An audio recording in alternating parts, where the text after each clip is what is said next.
এ কি গিন্নি, এই কটা ভাতে কি পেট ভরবে? ও যা ভাত আছে না, ওটা বেড়াল ডিগোতে পারবে না। হ্যাঁ, আরে বাবা, আমি আর বেড়াল এক হলো? এই বাড়তি কথা না বলে খাও তো।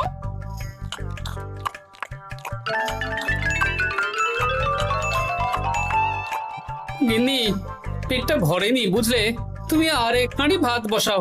আমার জন্য 2 হাতা রাখা আছে, ওটাও খেয়ে নাও না, খাও। আমি আর ভাত বসাতে পারবো না, এখন উনুন ধরাও, আঁচ দাও, ভাত বসাও। আহ, আরে তোমারটা তুমি খেয়ে নাও না।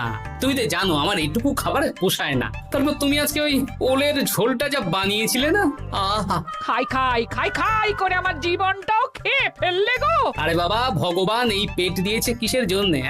এত খাটাখাটনি সবকিছুই তো এর জন্য নাকি? হ্যাঁ,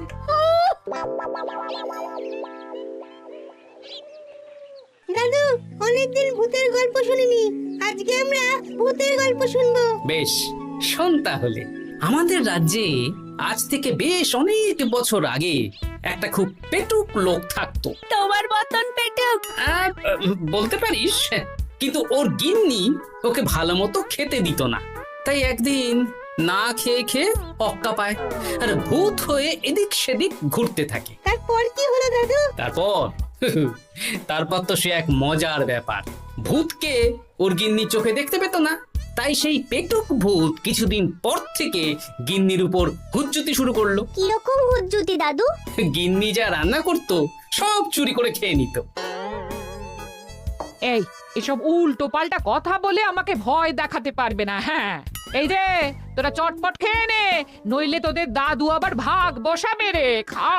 আচ্ছা দিদা। এই শোনো না, তুমি আমার জন্যেও আরো কয়েকটা বেগুনি ভাজো। হ্যাঁ, এই তো একটু আগে 4টে বেগুনি আর 1 বাটি মুড়ি দিলাম। হ্যাঁ, আরে সেগুলো তো পেটের কোন কোনায় হারিয়ে গেছে গিন্নি। তুমি ভাবো আমিও হারিয়ে গেছি? বেশি খিদে পেলে নিজে রান্না করে খাও। আর সে তুমি না থাকলে আমি রান্না করেই খেতাম। দিদা, দাদু কিন্তু তোমাকে চলে যেতে বললো। কি বললে? আমি চলে যাব? আরে তাহলে তাই হবে। এই গুলটে, তুই এসব কি বলছিস বলতো? গুছিয়ে বিদায় নিচ্ছি। আরে আরে আরে, কোথায় চলে যেতে বললাম গিন্নি? হয়েছি আর না, আজকেই আমি বাপের বাড়ি চলে যাব। হ্যাঁ, এই দেখো, আমি কোথায় চলে যেতে বললাম? তোমার মনের কথা আমি বুঝে গেছি। এই দেখো, থাকবো না এই পোড়ার মুখ সংসারে। যা। লক্ষ্মী সোনা রাগ করেছে। হাওয়া গরম আছে, চল এখান থেকে বেগুনি নিয়ে এখন কেটে পড়ি। আরে সামান্য ব্যাপারে রাগ করার কি আছে বলো তো? এবার নিজের সংসার নিয়ে নিজে থাকো, সারাদিন শুধু খাই খাই আর খাই খাই। নাও এবার ঠেলা সামলাও। ভুল করেও আমাকে বাপের বাড়িতে ডাকতে যাবে না বলে দিচ্ছি। যদি যাও তাহলে আমার থেকে খারাপ কেউ হবে না, এই বলে দিলাম। ওগো, তুমি আমায় ছেড়ে চলে গেলে গো, এবার আমি কার কাছে বায়না করবো গো?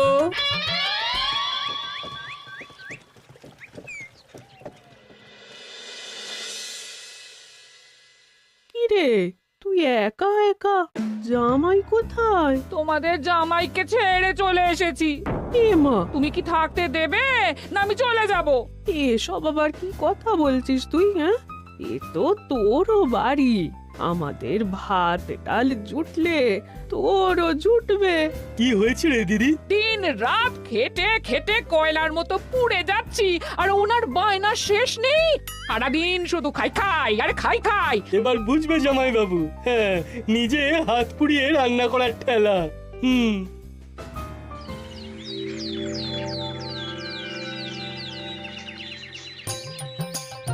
গোপাল দাদা, ও গোপাল দাদা, ও গোপাল দাদা, গোপাল দাদা, এ দরজা খোলো, মহারাজ ডাকছেন। এই রে, অনেক বেলা হয়ে গেল। আরে দরজাটা খোলো। যাচ্ছি যাচ্ছি। আরে আজকে তো গ্রামের সেচ প্রকল্প নিয়ে আলোচনা আছে, মহারাজ তাই তোমাকে ডাকছেন। মুখ হাত ধুয়ে যাচ্ছি।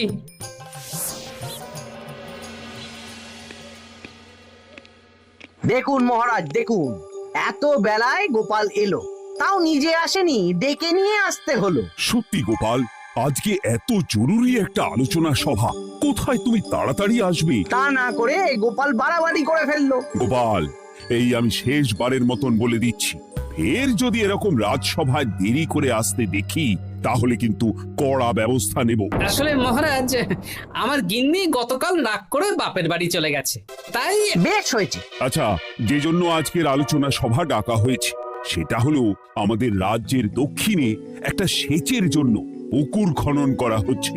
এ তো খুব ভালো কথা মহারাজ। দক্ষিণের চাষি ভাইরা অনেক দিন ধরে জলের সমস্যায় ভুগছিল, এবার একটা সুরাহা হবে। কিন্তু এটার জন্য তোমাদের বেতন কয়েক মাস কম পাবে তোমরা। এ কি কেন মহারাজ? তোমার তো এখন একজনের সংসার গোপাল, তোমার আবার চিন্তা কিসে? তাহলেও সেচের জন্য পুকুর খোঁড়া হবে, তার সাথে আমাদের বেতনের কি সম্পর্ক? কারণ ভাড়ারের অবস্থা খুব একটা ভালো নয়, তাই আগামী 3 মাস তোমাদের বেতন 5 মোহর করে কম দেওয়া হবে। হ্যাঁ? হ্যাঁ নয় হ্যাঁ। আর ওই 3 মাসের কেটে নেওয়া বেতন চতুর্থ মাসের বেতনের সঙ্গে যোগ করে দেওয়া হবে।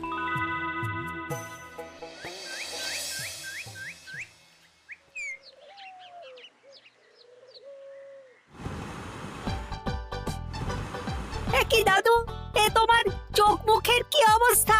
কালি ঝুলি মেখে ভূত। কি আর করবো বল, এসব কি আমার কাজ রে? কালকে ভূতের গল্প শোনাচ্ছিলে, আজকে নিজেই ভূত সেজে বসে আছো।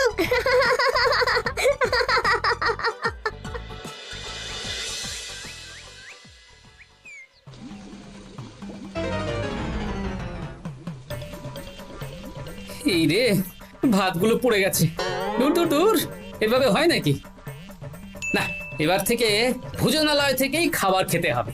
একার জন্য কে আবার রান্না করে? দূর দূর। কি গোপাল দাদা, তুমিও আমার মতন ভোজনালয় খাচ্ছ? আমার না হয় বাড়িতে রান্না করার কেউ নেই। আমারও নেই, যে ছিল সে ছেড়ে চলে গেছে। ভাই, আর একটু ভাত দেবে? গোপাল দাদা, ভাত আর হবে না গো, আরো কয়েকজন দৈনিক খদ্দের আসবে, তাদের জন্য রেখে দিয়েছি। তাহলে কি আর করা যাবে? একটু একটু ওই তরকারি একটা শাল পাতায় মুড়ে দে, বাড়িতে গিয়ে মুড়ি দিয়ে খাবো। আচ্ছা, তা দিচ্ছি। তুমি খাওয়া হয়ে গেলে হাত মুখ ধুয়ে নাও। আচ্ছা গোপাল দাদা, গিন্নিমা চলিয়ে গেল কেন? সে তোর গিন্নিমাকে গিয়ে জিজ্ঞেস কর। সে তো জিজ্ঞেস করতেই হবে, তোমার মতো একটা ভালো মানুষকে ছেড়ে চলিয়ে গেছে।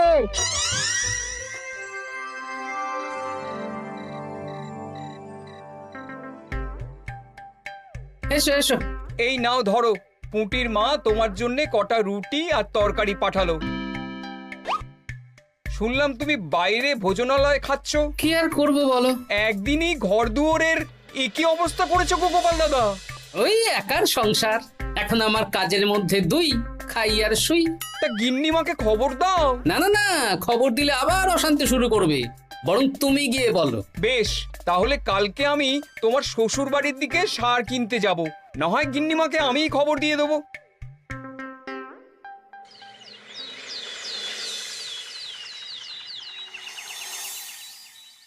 বাড়ি ঘর অগোছালো, তাতে আমি কি করতে পারি? হ্যাঁ, এখন আমি আর ওই বাড়িতে থাকি না। হ্যাঁ, শুধু তাই না, গোপাল দাদা বাইরে ভোজনালয়ে তেল মশলা দেওয়া উল্টো পাল্টা খাবার খাচ্ছে গো। থাক, আমাকে এসব কথা শোনাতে আসবে না পুটির বাবা। আমার খাটতে খাটতে জীবনটা কয়লা হয়ে গেছে, কয়লা। ওনার বায়নার শেষ নেই। হ্যাঁ, বুঝলে গোপাল দাদা, আমি গিন্নিমাকে অনেক করে বোঝালাম, কিন্তু কিছুতেই কোনো কথা শুনলো না। বেশ, শুনতে হবে না। এরকম বললে হয় নাকি? চারিদিকে ঘর দুয়ার অগোছালো, খাবারের থালা বাসন এদিক ওদিক ছড়িয়ে ছিটিয়ে আছে। ওরে বাবারে, ইঁদুরেও আস্তানা করেছে। যা হচ্ছে হোক।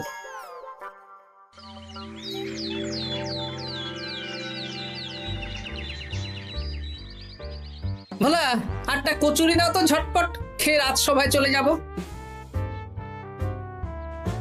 এই নাও। ও গোপাল দাদা, শুনলাম নাকি গিন্নিমা বাড়ি ছেড়ে চলে গেছেন? হ্যাঁ, ঠিকই শুনেছো। তাই বাইরের খাবার খেয়ে কতদিন কাটাবে? এভাবে তো তোমার শরীর খারাপ করবে। ওই শরীরের নাম মহাশয়, যা সবে তাই সয়। রান্না বান্না করছো বাড়িতে? না, রান্না করার লোক নেই, আর আমার দ্বারা ওসব কালিঝুলি মাখাও সম্ভব না। দেখো গোপাল দাদা, এই রোজ রোজ বাইরের খাবার খাওয়া ভালো নয়। ভাবছি আরেকটা বিয়ে করব। হ্যাঁ, বলো কি গিন্নিমা জানলে তো? জানলে জানুক, ও তো এখন আর আমার কেউ নয়। গোপাল দাদা আরেকটা বিয়ে করবে? না না না না না, গিন্নিমাকে বলতেই হবে ব্যাপারটা।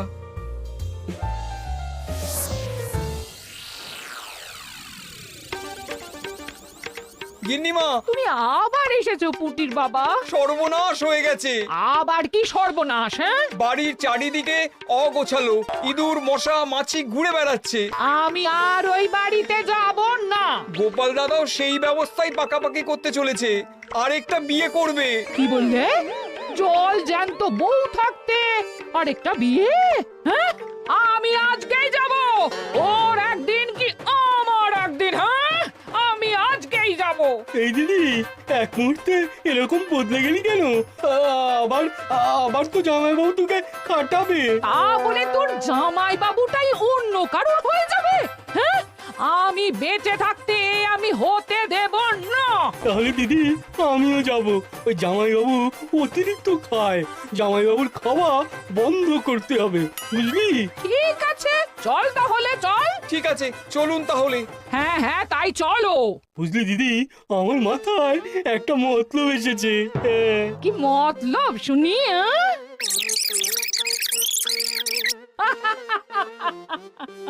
এই বেশ তো বেশ, এতে যদি তোর জামাই বাবুর অতিরিক্ত খাওয়া কমে তাহলে তো ভালোই কথা। হ্যাঁ, কিন্তু খুব সাবধান, গোপাল দাদার নজর কিন্তু বাজ পাখির নজর। তাহলে যাওয়ার পথে একটা সাজঘর হয়ে যেতে হবে। হ্যাঁ, তাড়াতাড়ি চলুন, রাতে মনে হয় ঝেঁপে বৃষ্টি হবে। কই গো, বলি কোথায় গেলে? এ কি, আমি তো বেশ ভালোই ছিলাম, তা তুমি আবার ফিরে এলে কেন?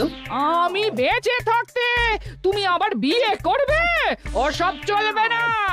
আমি এক সাধক বাবাকে নিয়ে এসেছি, তোমার সব ভীমরতি ইনি ছড়িয়ে দেবেন। হ্যাঁ, আজকে থেকে তোমার অতিরিক্ত খাওয়া দাওয়া বন্ধ করার দায়িত্ব এনার। যা বাবা,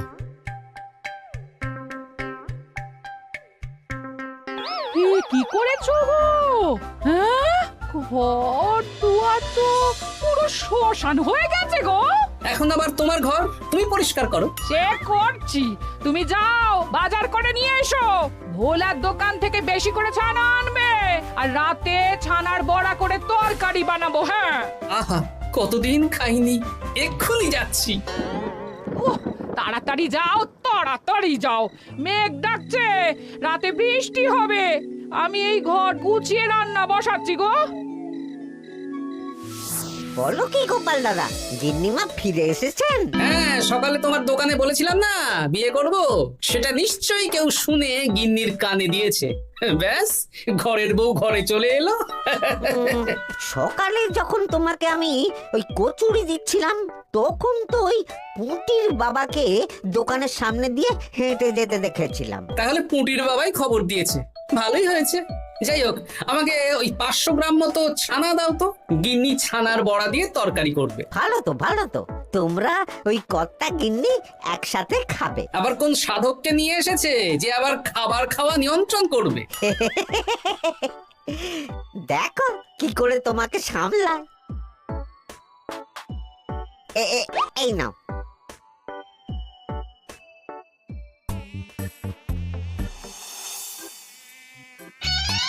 দেখি গিন্নি, আমার জন্য দুটো বড়া আর ওনার জন্য এতগুলো?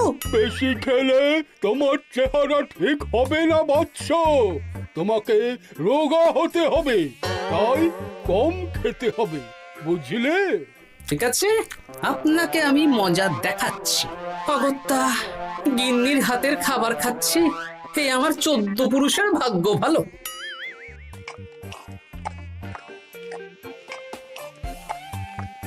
বাবা, আপনাকে আরেকটু তরকারি দিই বাবা?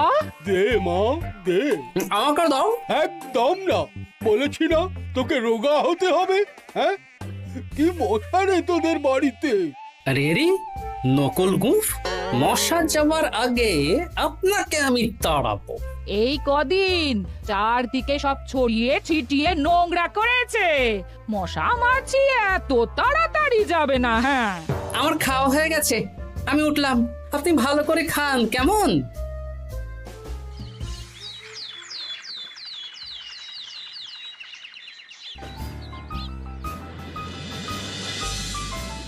বিজ্ঞানী, আরে গোপাল যে, কি ব্যাপার? একটা সাহায্য চাই বিজ্ঞানী। বলো বলো, আমি কি করতে পারি? কয়েক টুকরো বরফ বানিয়ে দিতে পারবে? তা পারবো, কিন্তু এখন হবে না। তুমি বরং সন্ধেবেলার পর নিয়ে যেও, কেমন? খুব উপকার করলে বিজ্ঞানী। আমি ওটা বিশেষ মোড়কে তোমায় দেব, যাতে গলে না যায়। ধন্যবাদ বিজ্ঞানী, এখন তাহলে আসি।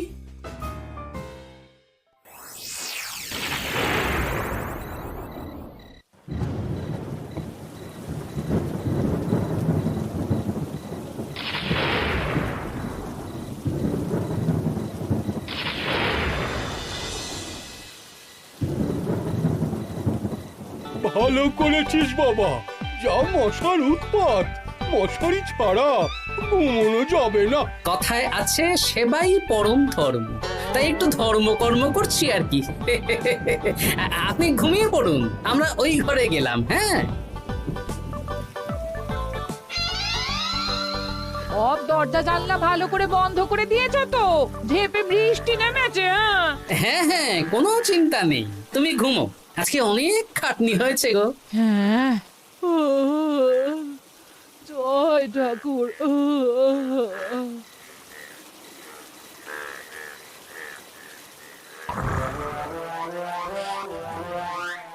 এই তো গিন্নিও ঘুমিয়েছে, এবার আসল কাজ শুরু হবে।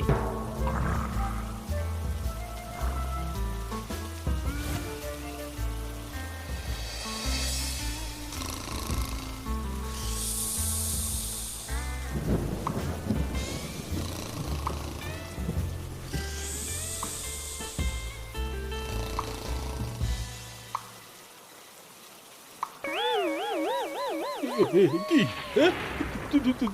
জল পড়ছে কেন? চাল ফুটো হয়ে গেল নাকি? এত রাতে দিদিকে ডাকা ঠিক হবে না। আরে আরে কি মুশকিল, এখনই জল পড়ছে। আরে দূর দূর।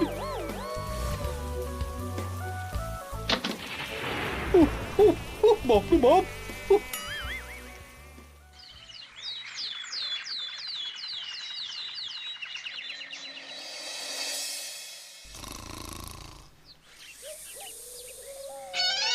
সুপ্রভাত। প্রভাত আর শু নেই। কেন? সারা রাত প্রথমে ভিজেছি, তারপরে মশার কামড় খেয়েছি। ভিজেছেন কেন? কি রাতে চাল ফুটো হয়ে জল পড়ছিল। খুব ঠান্ডা লেগেছে। একটু একটু মধু আর তুলসী পাতা দে, একটু খাই। এই দিচ্ছি বাবা। এ হতেই পারে না, কদিন আগেই তো চাল সারিয়েছি। ঘরের মধ্যে তাহলে জল এলো কি করে? ঠিক যেভাবে আপনার নাকের নিচে নকল গোঁফ এসেছে শ্যালক বাবু, ঠিক সেইভাবেই। এই রে, হয়ে গেল। দাড়িটাও তো নকল। না মানে আমি বুঝিয়ে বলছি গোপাল, তুমি তো একটু বেশি করে খাও, তাই আমি ভেবেছিলাম ওই তোমার যাতে খাওয়াটা একটু কমে, তাহলে আমার দিদির খাটনিটা একটু কমবে। খাটনি কমাতে তো আপনি আসেননি, উল্টে আপনি নিজে ছলে বলে খাচ্ছিলেন। অতিথি হিসেবে এলে নিশ্চয়ই খাওয়াতাম, কিন্তু এটা আপনি ঠিক করেননি। ওগো, ও তো আমার ভালোর জন্যই করেছে। তুমি আমার বিবাহিত স্ত্রী, ও এখন তৃতীয় ব্যক্তি, তুমি ওর কথা কেন শুনবে? হ্যাঁ, প্রথমে বাচ্চাগুলো মস্করা করলো, সেই শুনে তুমি চলে গেলে। ওরা তৃতীয় ব্যক্তি, ওদের কথায় কান দিলে। তারপর পুঁটির বাবার কথা শুনে বিশ্বাস করলে আমি সত্যি বিয়ে করছি। হ্যাঁ, এই জন্যই তো চলে এলাম। হ্যাঁ, এখানে পুঁটির বাবাও তৃতীয় ব্যক্তি, আর তারপর শ্যালক বাবুর কথায় আমাকে কম খেতে দিচ্ছ, আর উনিও তৃতীয় ব্যক্তি। না মানে? হ্যাঁ মানে, না মানে কিছু না। যখনই সংসারে স্বামী স্ত্রীর মাঝে তৃতীয় ব্যক্তি প্রবেশ করবে তখনই অশান্তি হবে। নিজেদের সমস্যা আমরা নিজেরাই ঠিক করে নেব। আচ্ছা গো আচ্ছা, ঠিক আছে, আর কোনো বাইরের লোকের কথা শুনবো না। এবার বলো তো, ছাদ থেকে জল পড়ার ব্যাপারটা কি? ওটা তো কাল রাতে মশারির উপরে বরফ রেখেছিলাম, আর সারা রাত ধরে বরফের জল শ্যালক বাবুর গায়ে পড়েছে। ছাদ ঠিকই আছে গিন্নি। হ্যাঁ নয় হ্যাঁ, কাল যখন খাবার খাওয়ার সময় দেখলাম আপনার গোঁফ খুলে যাচ্ছিল, আপনি ঠিক করলেন, তখনই একটা সন্দেহ হয়। গোপাল, আমি আর তোমাদের কর্তা গিন্নির মাঝে থাকবো না। আমি পালাই। ও